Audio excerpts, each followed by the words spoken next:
and Mother were married.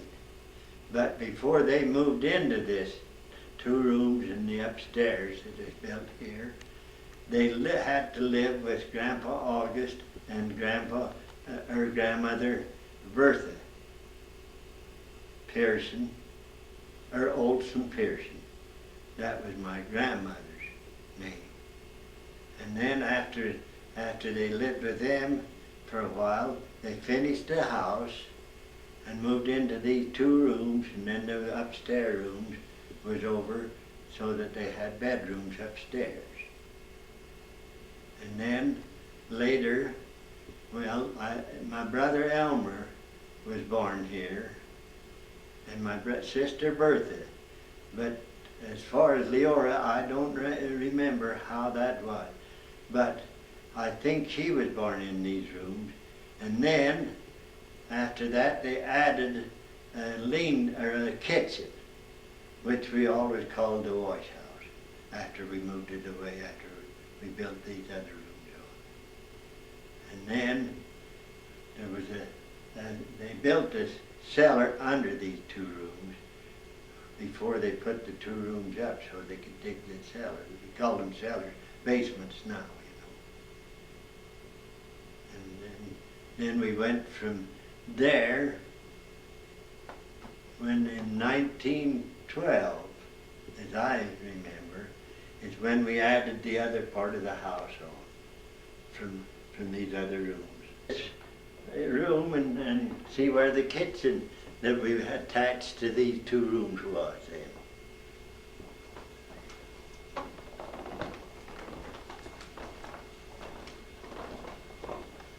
Now the kitchen was on this end attached to this, and the kitchen went out about, well, right up to the edge of the house. That's why we didn't have a door here. I'm pretty sure now that's the way it was.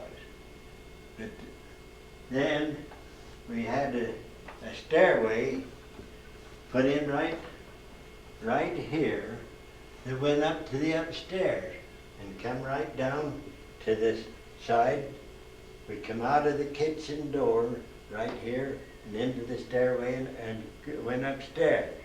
And then there was a porch right out here that went out about to the other end of that other room. It went out that way. And then a door and steps down into the cellar that's down under the house. Feet in wide and about 20 feet in length. And just where we come in the door from outside here. Go ahead. Okay. Well, we'll go into the first rooms now, and we'll talk about what was there that in my memory. Okay.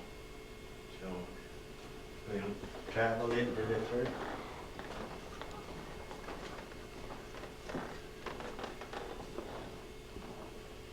Now this room is one of the first rooms, and I remember that we had a organ that set right against the wall that we treaded. And that was part of their furniture, my mother and father's furniture, when they were married. So I think Grandpa Swenson gave them the organ for a wedding present. I'm not sure, but I have that in my mind. And then we had, well, let's see, what was in that corner? Well, there were chairs around, and the rug that we had was a homemade woven rug, and it was made by a lady that we called Mary Berenson, I think, Geesley Berenson's one wife. She made rugs and that, and the carpet we put down. I can still remember my dad putting the carpet down and putting some straw under it for padding, and then tacking it all around the walls. Now, there were chairs all around, and I don't remember the table that was in here, but the table that I remember was out in the kitchen. Now, maybe you'll have to stop until I get to thinking. Mm-hmm. Right here, we had a heater, a stove. We called them heaters. That it went right up and went up this chimney here. And the chimney went right up through the top bedrooms. And it's still up there. The chimney is still up on top of the house. Now I don't know where. We wondered why these transoms was above the door. Well, that was to move the heat from one room to the other from this stove. I can remember that they, or if we had to have air from the outside, they could bring it from the outside. Now there was no porch on where the porch outside of there was to begin with, that I remember. Well, now we can go in here, but they could put a little stove here and run it up into the same chimney that come out of that room. See it right there. See that when it goes up to that chimney on top, all the way up to the top of the house. And their bedroom was here. Now there's a dresser. I think it's over to Snell's now. That was in here, a little, and there's one little one upstairs. But they had that. None of this furniture was in here then. But this was the outside wall. But beyond that, see, was the porch that joined onto that kitchen. And then we went down the cellar, right against the house. Well, it was a little way. He stepped out and then over to the cellar door went down about right here, on from the porch down under the house. And when we built that other part on, we changed it this way. We were born in this bedroom right here, and I'm sure every one of the family was born in this room, unless Uncle Elmer was born before they moved into this house. Now, I can't tell you anything about that because Elmer and Bertha, I don't remember, but Leora, from Leora on down, we were born right here in this room, that I know of, and I think all of us. Now, after this part of the house here was added on to after we added the rest of this part up here on. This was changed. The stairway was changed to here. Now we can go upstairs if you want to go up there. Okay. This door was always here because I think it came out onto the porch. And then we went off of the porch there.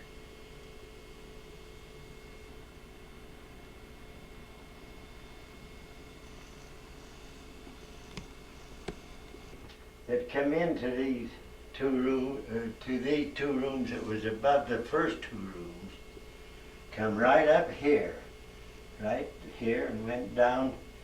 It come right out there, out far enough to, and they changed the doors. The door might have been, that's about right, just the way it was.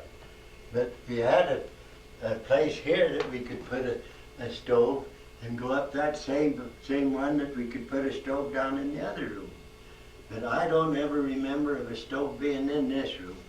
But I think we had a stove in the other room, the next room here, after when I was a little boy, because it was awful. We had an awful cold winter, and my dad had found a heater somewhere that he put up here, and he would build a fire and warm it up good up here, and then he'd put the fire out so there was no danger of getting burned or anything.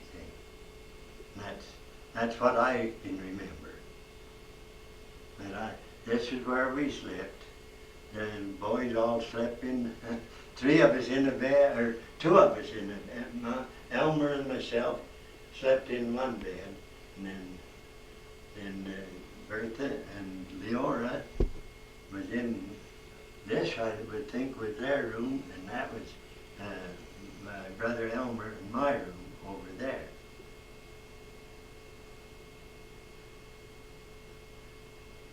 They changed they run well, the top of the house, the roof goes out that way, and then this way on above these rooms, see?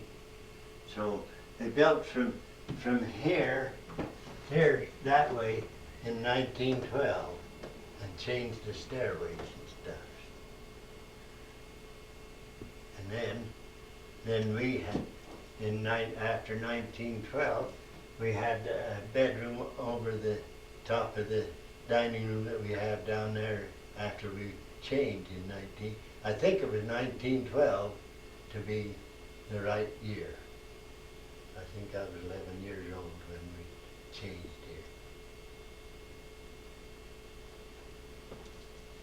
here. Now, I think this little cabinet, there's one of these cabinets with a wedding present, I believe it's this one right here. I don't remember those things very well. But this was a little wedding present dresser for one of these rooms up here. And the other one is over to Snell's that was in the bedroom down here. It was given to Uncle Elmer, and then so we give it back to Snell. But I don't ever remember of a stove being up in this room.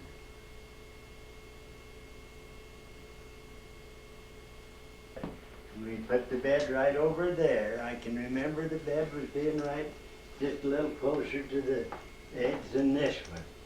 And one time the winter was so cold that my dad found a heater somewhere. I don't know what it is. And he would put the stove was right here, and we put it up, and it went up the same chimney as from downstairs. And then he'd warm this up, and he'd douse the fire, or burn it so that it was warm up here, and we would get in here and sleep in this room. We didn't have this closet here then. That was added on. It was just, we had her clothes on the wall, a hanger, you know. In fact, it's like this, it's one that's in here with these things on. Mm-hmm. And we didn't have any lights like this at all. It was all coal oil lamps that we had, and they would bring them up, and there was let's see. Well, this wall here was in all through here. They took this wall out, see. But on this wall is where the lamp was, and it was on a frame so that they could put a lamp here. And they would always see that it was out when we went to sleep, and it kind of worried us. When I was a little boy, I kind of worried because I thought we was in the dark and I wanted more light until I got to sleep. I used to think that the worst dream I ever had was about the pigs chasing us. For why, I don't know. When I was a little boy, I kept thinking that we would get chased by pigs being up here in the dark. I still remember that, because I guess I was maybe 5 or 6 before I come up here to sleep with my brother Elmer. And we'd sleep right here in the bed. In fact, the bed went over to Uncle Elmer's place after they were married. And we had chairs, you know, around to sit on when we was up here. But we all, these windows that are right here, was always had something over them so that we couldn't fall out or anything in our sleep or things like that, because it looked like quite a ways down to the sidewalk that was around the house. And we really got scared if they wasn't protected. I don't remember what kind of a screen, but I can remember chairs sitting in front of them that we had. And that's about all that was in here. The the lamp was on the wall that used to be right here in a frame. Just where, I can't remember how close to one side or the other. But then we come up the stairs in the other room and then come into this room. That's about all I remember about this one. They were wooden beds in those days when we were young, all made out of wood, you know, the headboard and the footboard. But this bed come from Dixon Snell, my wife's brother, Grandma's brother. Mm-hmm. And when he moved up to Beaver, he brought this bed up and gave it to us, and we put it upstairs and took the old wooden one, and Uncle Elmer got it. And we had a little dresser, and I don't remember what that was like up here. Sit right along this wall. That was where there was furniture along here, and we had woven carpet on the floor here, and just like we had down there, it was all woven carpet. And that's about all I can remember about this. It was quite, well, I don't remember how old it was, but anyway, when Mark, my brother, was a little fellow, big enough to sleep up here, why, he slept with us, and then three of us slept in the bed. Mark, and me, and my brother Elmer. And we all slept in the same bed. And that was one way when cold weather come on, we could keep warm. We would snuggle into bed, have the covers over us, and I can remember sometimes waking up in the morning and the warm air out of our breath would be frozen along the quilts. We would have them up over our heads. And you could just feel the frost in the blankets and quilts that we had. They were all homemade quilts then, you know, and woven wool blankets that was handmade by my grandma. I guess it was hers that they brought, or presents from getting married when they got married. That I don't remember, but it was still part of her life. This was the walls for the outside of the first two rooms that we built in the upstairs, and then in 1912, as I remember. Now that's how, as far as I can remember back. Then we added this part on all the way through these other rooms, and this was the bathroom. That was the upstairs right there. We changed from over there to here, and there was a porch under this before, and then we built on top of the porch, that joined onto the kitchen. See. Mm-hmm. And then of course they put that wall in, and these doors and everything like that after. This was all built in here, this bathroom. We was among the first people, my dad was and mother, to have indoor plumbing. We had to have what we called it outdoor. We called them back houses. They were out at the back, see? That's where we had to go, winter or summer. When we were pretty good size, when if we had to go in the night, my dad or mother would have to go out with us while we relieved ourselves, see? Oh dear. And then we had this bathroom, and this was been changed. This was changed after Grandma and I got married. This is not the way it was then. We had the fixtures and all was here, but they're different. These are all newer. The original was a bathtub that stood on legs. And we didn't have this water in here then. We carried the water out of the stove, the kitchen that was heated on the stove, and brought it in and put it in the bathtub so we could bathe. And then of course when this put on, then we put the plumbing in here to the bathroom. I'm sure it was a wedding present, but it was in the kitchen that was joined onto the house over here. You know, excuse me. And then all of this that's in here now was built after. We had built the pantry over there when we added on. But this was all wall around here until after Grandma and I was here, after we come to live here. Then all of that was built around here. And this window cut in here, so we had light like that. And that's about all I can remember. Now, the door went into here. That was after we got this part built on, see, after we moved the kitchen away. But right here, you can't see it now, is a hole into this other chimney. And that's where our stove was, the range that we had.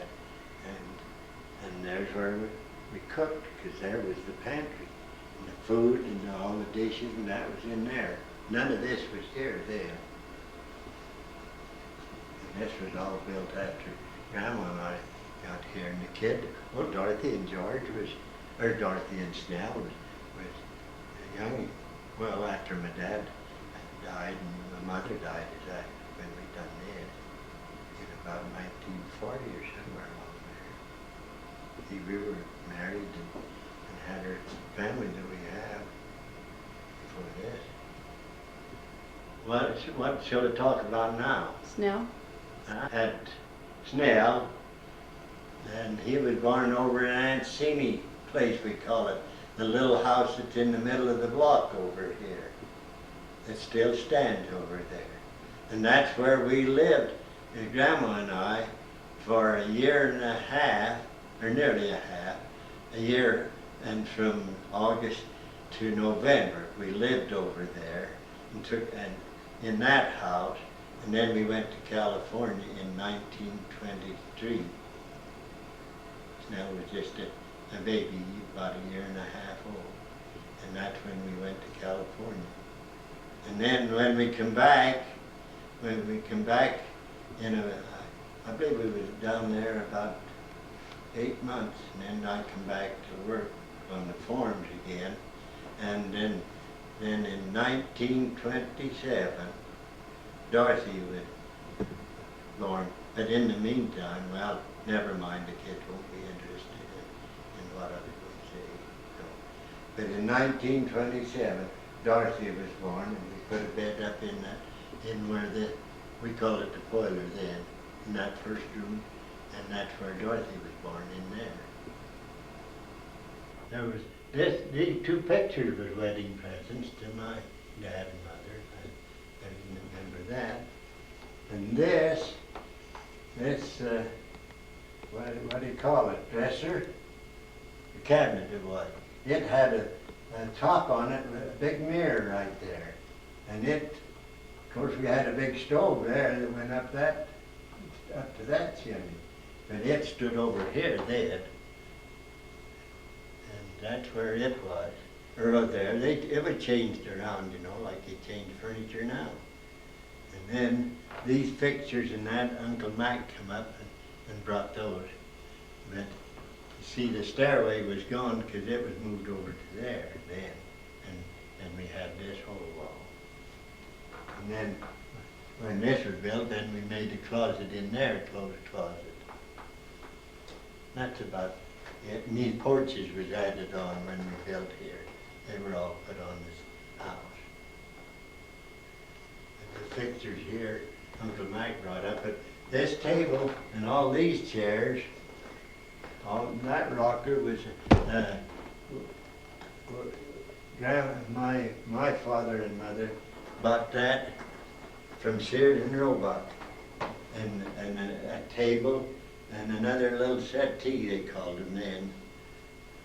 And Mark and Fern got the others, but they left me this rocker.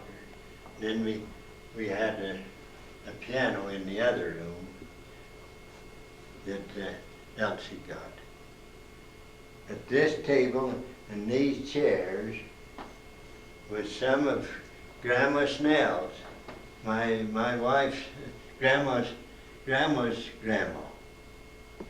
And we got them up to Salt Lake when we were married, and she was dead, and Aunt Rena Smoot says that for us to come and get them and use them for our furniture, and that's why they're here now. And the bedroom furniture that's in the bedroom there comes from up there too. That's about it. Grandma and I got all the best. This is when my mother died, then all the furniture that was distributed to each one of the children got different parts of it. But then we started to get our own furniture here. Now these two here, they were, well, the chair is over Dorothy now, but they were different color. They were maroon. And we got them just, there was a young man had to go to war, and they just got married, and they gave it, or let us buy all of this furniture from them. And then Mac brought up these little tables. But this table right there, if you want to go back to that, was a wedding present to my mother and father when they were married. That was a wedding present. And of course the pictures, I can't, Mac brought these pictures and that around here. And then there was a little bookcase that was over there that I don't know where it's gone to now. And anything that pertained to light fixtures and that was put in after we changed over to this side. But these two chairs come from Grandpa Swenson's place after Uncle High died. And that mirror that's on the wall was the mirror that we took out of the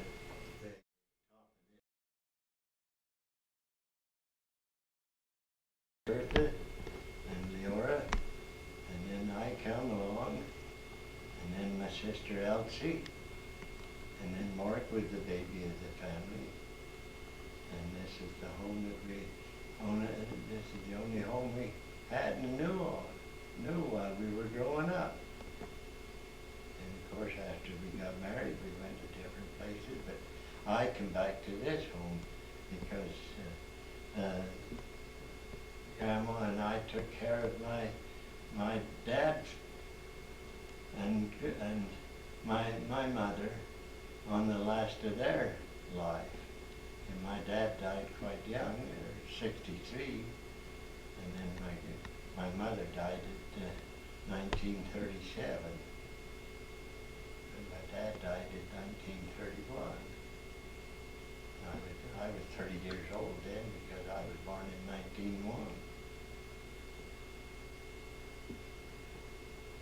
And this was our home, and we had nice parties.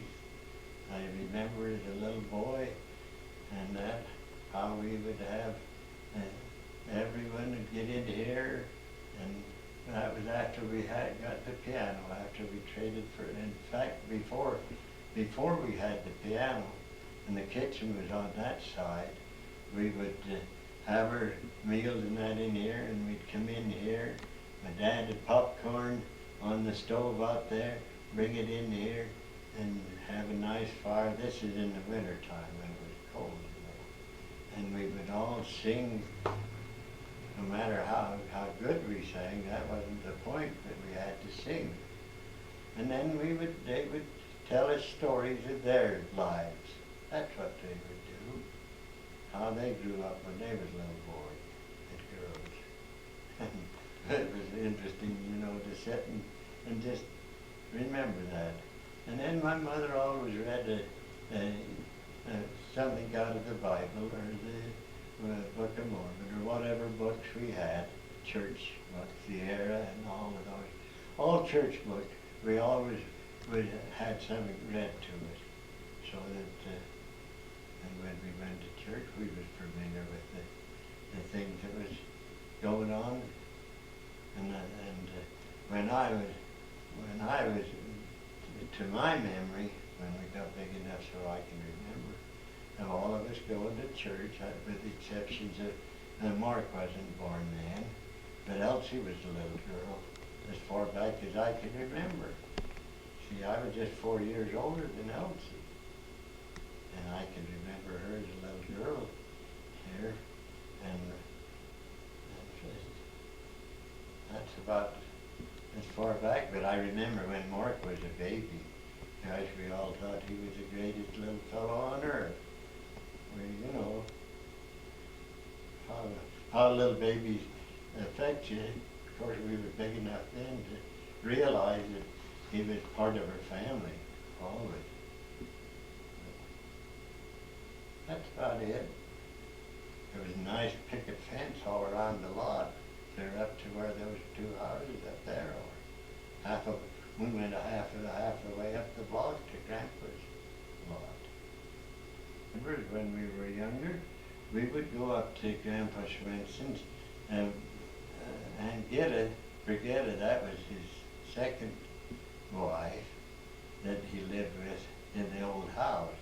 Now he had the others, or I won't need to comment on that, but we went up there and visited, and Grandpa he wasn't an awful friendly man.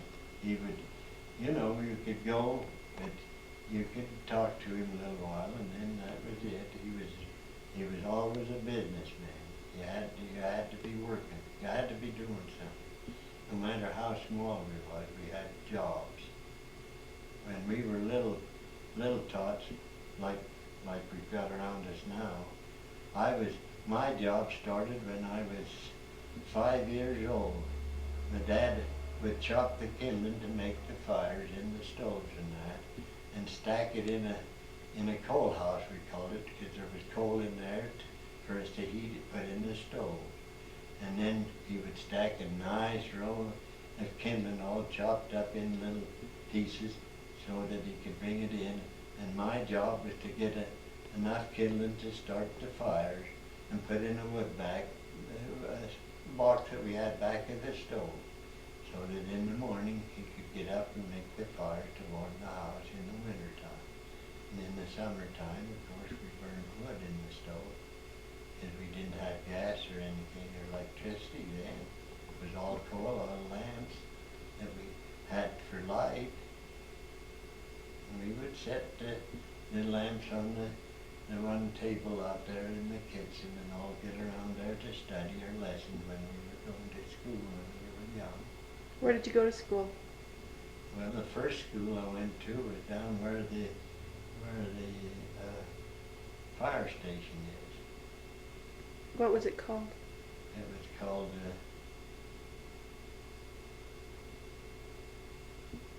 the Dally School. There was a store across the street, and it was a man by the name of Dally owned the store, and that's what they called it, I'm sure, the Dally School down there. And I went the first, beginner and second, we called it first and second grade. We didn't have like they have now. And what did you do in school? What was a real typical day in school? Well, and then when we got old enough to go to school, that's where we started, is down there. And then after I went Elsie come along after that, and then she never did. First school I think she went to was up to the Central. But when we went down there, the first year, the beginners, or the first year, they weren't allowed to do anything, but we had great big, they were quite big heater stoves, one in each room. There were 2 rooms in the schoolhouse. And when the second grade children, when we got that age, we could carry in the coal that was burning in those stoves to heat the schoolhouse, and the wood. The wood was all chopped. The deacons and them would chop the wood, put it down to the school so that they could have, and the wards, you know, the bishop and them, see that there was coal and everything to heat the school. And then, of course, the Central School was up there, built in. I don't know what year it was built in. But you went to school to the Central School then? After Yeah. you went to the Dally School? Yeah, after I come out of the second grade down here, I went to third grade, and then from there up to the 7th, up at the Central. And then the 8th grade, we went down to where the old high school is, down by where the seminary building is. Mm-hmm. And we went to 8th grade and the first year of high school combined, like you start in the high school. And then from there on, I only went part of the year to the second, or to the second year of high school, and then I had to quit because World War II came on, or World War I rather. And so what did you do? Come help on the farm? Yeah, I had to quit and help because my brother Elmer went to war. They drafted him into war, and I had to help Dad do the farm work. There was nobody to hire then. Mm. The stores would close down a half a day every day, and the clerks, the men clerks, would go out and help top beats, and the lady clerks go help do housework or something if somebody was sick. So all the stores would close so that people could go do other work? They would take turns, you know. Maybe the co-op would do it one day, and the farmers co-op, that was another, young men's co-op. They were all different stores. But that's how they helped in the First World War. And of course the sugar factory was out there, and there was a lot of the men worked out in the sugar factory. In fact, I worked out and helped Dad until 3 o'clock in the afternoon, when I was let's see, well, I guess I was coming into 16 years old. But that put me in the first year of high school, 8th grade. Mm-hmm. And I'd work there till 3 o'clock, and then I'd ride a horse from the field out where Uncle Elmer's had the last field out there, but that was my dad's dad. And I would ride a horse up to where the sugar factory is, and work till 11 o'clock, and come home and go back to the field at 7 o'clock in the morning. It's a pretty long day. Yeah, but we had to do it. There was no help. And the war was on, and all the older boys had gone away to war, and we had to do it. We did. And we could hire or trade, you know, like Uncle Al and his family. We would trade, and the kids and that would do the sugar beets and trade work like that. Why don't you talk about the sugar beets? What was the work like? Huh? What was the work like to work in the sugar beets? Well, it was the hardest work of anything that anyone could do. How we stood it is beyond my imagination, or anyone's for that matter. When I was, the first that I knew about, I had helped in the hay and trunked hay load, because we pitched the hay all the hay on the wagons, you know, with pitchforks, what we called pitchfork. Mhm. We didn't have bales or anything like that. We cut the hay with hay mowers and raked it, and we made it piles, and then we loaded it on the wagon.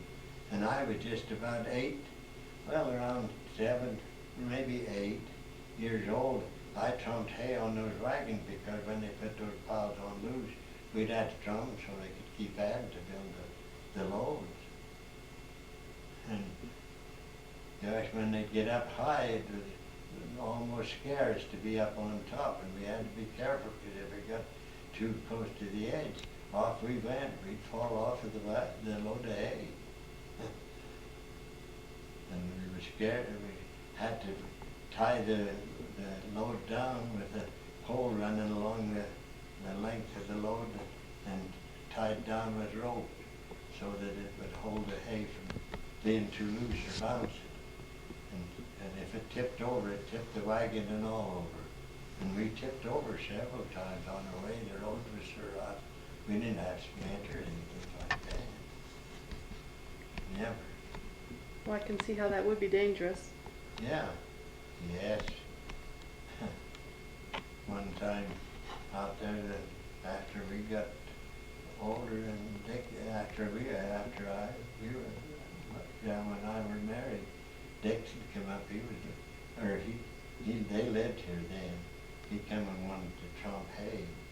One day he tromped hay, and we had to go down a lane that was going, just an old cow track almost, and the wagon got down, the wheels got too low on one side, and the load tipped over and covered him up, and I could hear him, and I was pulling the hay out to get into him to pull him out of there, or he might have suffocated. Believe me, I worked hard to get him out of I there. bet you did. That would have been a Yeah, scary and feeling. and the horses run away with the tongue and just pushed to the front of the wagon. Mm. And they run away and run down the lane and over to where our yards were. About 3 years old, she would help in here, but her mother and father lived over across the street in the middle of the block. And she would go over and tend my Grandma Blanche. So your sister Bertha? Yeah, my sister Bertha, and Grandma Blanche's mother had her in a nice baby carriage, an old tile, and I wish we had it now. It'd be worth $1 million. It really would. Yeah. And I can remember I would just, how old how a 3-year-old could get Mhm. along. But she would take me by the hand, and we'd go over, and she'd tend Grandma Blanche, see. Mhm. And we didn't have sidewalks or anything. Only we had sidewalks, but they weren't cemented or anything. And I would hold under and hold to the buggy, a little fellow, and she was pushing it with Grandma Blanche in the buggy, see, to tend us. That's pretty fun to have that memory. Huh? That's pretty fun to have that Well, memory. that's about the first memory that I can have of being with Grandma Blanche. Because she was a little baby, and we all thought how pretty she was, Do you have some other memories of when you were a little boy interacting with your brothers and your sister? Well, yes, we made our own games, and we had to cut the lawn. And when we got big enough to work, we had to work every day. When I was, I always said I was just big enough so that my legs stood out straight, and I learned how to ride a horse. And I would go out and ride the horse with my dad to go to feed the cattle in the winter. He would take me. And then when we got big enough to go, we would go and herd the milk cows down in the below town in the lanes to give them grass to eat in the summertime. When I was about 8, not over 8 years old, and my cousin Harold would be about 9 and a half, and we would put our cows cousin Harold's, Grandpa Albert's, or Uncle Albert's cows, Drew and them parents. We'd put them together and then take them down there. We'd have about 8 cows, and we'd herd them along the lanes to eat grass. One of us would be on front of them so they could keep her running, and the other would follow them down as they got their feed. And if we could find a tree, we could sit in the shade. If not, we just sit in the sun. That's all in the summertime. And then about 4:30 in the afternoon, my mother put up a nice lunch, a little lunch for us to take, each of our mothers, you know. Mm-hmm. And we'd eat our lunch, and we always had there was flowing wells, what we called artesian wells, and where the cows could get a drink along the road, and we could get good water. And there's where we'd sit and eat our lunch. And the cows, after they'd get full, they'd lay down and chew their cud, we called it, you know, redigest their food. Mm-hmm. And then about 4:30 or 5 in the afternoon, about 5 in the summertime, we would bring them home, walk and herd them all day long. We had to do it, while the older ones was working the other jobs on the farms. Well, it was probably good for you to have the responsibility. It was, yes. And then when we got home, we had chores to do. Every one of us had certain chores. I remember when I was just big enough to carry a bucket of what we called it swill and hog mash to the pigs that we had in the pig pens. That was my job, to feed the pigs. My dad would mix the feed and put it in a big barrel, and then we'd dip it out of there and carry it to them night and morning. And when the barrel was empty, we'd fill it up again. And then we had to, before that, when I was 5, about somewhere along there, I had to bring in the wood and coal. That was my job then. Well, then I was promoted to feeding the pigs, and then the chickens. We had chickens, and you know, turkey or two for in the fall. And I'd have to feed them, and then gather in the eggs and things like that. Quite a story. And then we'd go up. We could go right straight up through the lot. All the gardens was on this side. And we had a pathwalk about where our driveway is out here. So we could go on up to GGpaSwens1, and he had some apple trees. We always liked to go up, but we had to ask. When we were little, we could not pick up an apple unless we went and asked him if we could have an apple, and if there was any laying on the ground, that's the ones we could have. Until he told us we could go up the tree and pick them. They had to be cleaned up off the ground first if they blew down. Oh. That's how economical they were. They used it. They didn't waste a thing, no matter what it was. And when we were little kids like that, my sister, when we was about 8 and 9, her cousin and them that lived down on the other end of the town, they had a little farm down below there. After the grain was harvested and that, they used to go glean ground cherries, we called them. They were little yellow cherry, and they would make ground cherry preserve out of it. You know, Mm-hmm. like we'd make jam. Yeah. And they were good. When they got ripe, they would turn yellow, and they were really sweet and good. And a lot of times, my sister would take me and Leora, and we would go down to Aunt Priscilla's place. And Leon, that was the girl that was the same age as my brother Elmer, and Bertha, just about in that area. Mm-hmm. And we'd go down to their place where those ground cherries were in the moonlight of the night and pick those little ground cherries. They were a little sticky. Our hands would get all sticky. Mm. This, we would do it and, oh, and bring back, and then they'd make preserve out of them. My mother would, and Aunt Priscilla would. We had to do something every day of the world. Well, it sounds like your days were full, especially in the Every day. summertime. Sunday come, we had to be up.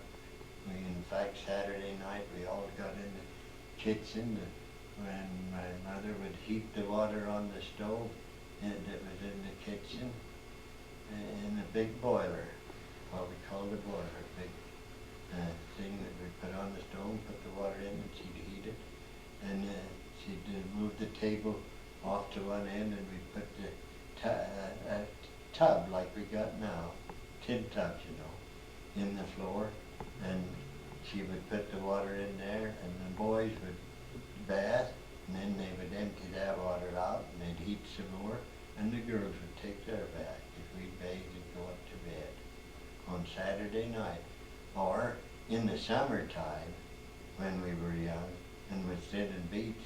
After we would on Saturday evening, we would go to the river and go in swimming, and that would be our Sunday bath. That sounds like more fun. Well, it was, but after we quit tinning beach all day, see, Mm-hmm. then we'd swim for an hour, and my dad would come around the road, and we'd go up the railroad track and swim out by the sugar factory. There was what we called the old swimming hole. Mm-hmm. And then we would come and he'd pick us up and bring us home. See? And there was a little store out there, and we would always go there with some eggs because there was a neighbor down there again by our farm, right over the fence from the farm we had, that had a lot of chickens and that, and they'd come out in our field and lay eggs. And you know, when my dad would cut the hay with the mower or that, why the chickens there would be a nest full of eggs, and if they hadn't been set on, why we could have them. The man across the road, he said, you can have all the eggs that you find out in there, because they're on your ground. Mm-hmm. And then the good ones, we would take up to this little grocery store and trade it for peanuts and candy. Oh. Yeah, and then we could eat that on the way home. It was something good come out of every day that we lived, you know. We just enjoyed it. Then we'd make our own games. Maybe we'd come home, and if it was, get our chores done, and if we had time, we would go out on the road before. There were no hard surface roads. And we'd make guineas, what we called guineas, out of broom handles, point them on each end, and they would be about like that. Uh-huh. And then we had a flat like a bat, and we would tap it on the end because that was up a little ways off of the ground, and it'd flip that, and then we could hit it, and of course then how far it went, then if we were playing two of us, we would ask him how many steps, and he would guess how many steps, and then he'd step it off, and if he stepped it and he was right, then it was his turn, but if he was wrong, we'd hit it again. And that was one of our games. And then we'd run, and then we had a game that we had, Run Sheepy Run, we called it. We'd all get together, you know, Mm-hmm. and then one would call Run Sheepy Run, and we'd all run and hide. And then the one that was calling would come and find us, and when he found us, if there were 4 or 5 of us, then whoever, it was girls and boys that we played with at Mhm. night, then whoever, if he found us all, the first one that he found, then he took over, see. Oh, I see. And then there was another game we called Farm and Razor. The boys, the girl didn't do that, but the boy did. They'd stoop over, put their hand down in front of them, stooped over, you know, Uh-huh. humped over, and then there would be about 4 of it, and they would jump from this one and hit the one on the back and jump over him like they called it leapfrog, Uh-huh. you know, like a frog. Yeah. And then on to that, and if he happened to miss, and he didn't get over, then he had to go to the back. And you know, and just, Uh-huh. and But the then boys mainly played that? yeah, the boys played that, but the girls never did. They had, what was it they played? Oh, well, there's more in the lawns around, different ones. So these were just kids that lived around? You would Huh? all, these were just kids that lived in the Yeah, neighborhood? neighborhood kids, they'd get together, that was our play. Or we would go and make games. Do you have any special friends that you remember? That you were Yes, close to when you were young? yes, Uncle Harold, that's Ruland's oldest brother. And he used to play, and then there were two boys over across the street. There was one over there, and over here there were three boys. And night come and they'd all get together, different age boys. The other one age would play this certain game. The older boys would play ball or something, made their own ball. And in the winter time, we played football. But the football we made was when my dad would kill the hogs for our meat, the bladder. We would drain them, you know, and we could blow them up with a cane, and they would get just about the size of a football. We could blow them up, and they would be tough, and then let them dry, you know. When after they took the insides out of the hog, they would take the bladder, and that's what we would do. It had a stem on, you know, and we would blow it up and tie it like a football, and we could kick it all over, you know, and do things like that.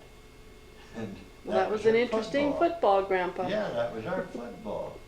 That was the beginning of football for us, if we played. Or we went ice skating. There was ponds all down around just below town there, and we could ice skate. We had skates that we clamped onto our shoes with clamps like this, and up here. And we could clamp them on, and then they had a little lever that we could put them on real tight. But we didn't have shoe skates like they have now. Yeah. Our shoes with skates on.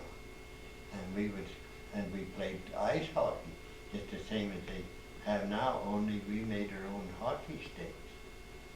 And I've got scars on my shins right today that I got playing hockey, where they'd hit you, you know, and take the skin off of your leg. There's one scar right here that's still with me. We made our own entertainment. Well, you almost had to. Yeah. I know you've And talked. I know you've talked about how you have memories. It must have been when you were a little bit older, maybe 11 or 12, when that one girl, her first name was Mary, she would come and play the piano. Oh yes, that was when my sister and them were older, and they had boyfriends, and they'd all come here, and I was just a little fellow around, I guess in maybe 10, 11 or 12, and we were supposed to stay out in the kitchen. That was after we put this part of the house up. Yes. And the piano was right here. And my sister went with Uncle Dave Owen, and she married him. And her girlfriend was Naomi Thomas. They lived down the street, and she would come, and she went with George Larson. That was this Mary Larson's brother. And they would come here, and they would, and she would play, and then they'd sing songs and everything like that. And of course, we were supposed to go to bed, but we had to listen. That's all there was to it. That was music for us. Yeah. And we would come here and listen. And of course, we weren't supposed to be with the boys and their girls, but we would listen a while, and we'd go out, and they would pop corn or make candy or something like that, and we'd have a good time. Eat some candy. We used to get molasses from a molasses bill and make molasses nuggets, they call them. Mhm. You know, boil it and then just like making taffy. Yeah. And then they could make little molasses nuggets, we call them. But you couldn't eat too many of them because there was acid or something. It could make our tongue so sore. We couldn't hardly chew it. So you ate just a little bit, huh? Yeah, we did. And of course, over in Aunt Seni's place when we were youngsters, and her two of her boys were twins, identical twins. And then there was a boy, their cousin lived down here, and they would get us kids when we was old, maybe 12, 14 years old then, over in the back, in the little back room of the house, and they would go down and go, there was a store over here, and they would go into the store and get this taffy that was wrapped up in paper, you know. Mhm. And get a bag, you'd get a bag about like that for a dime, and bring it over and make us have fights, boxing gloves. They had boxing gloves, and you'd have to put them on and fight. And then the winner would get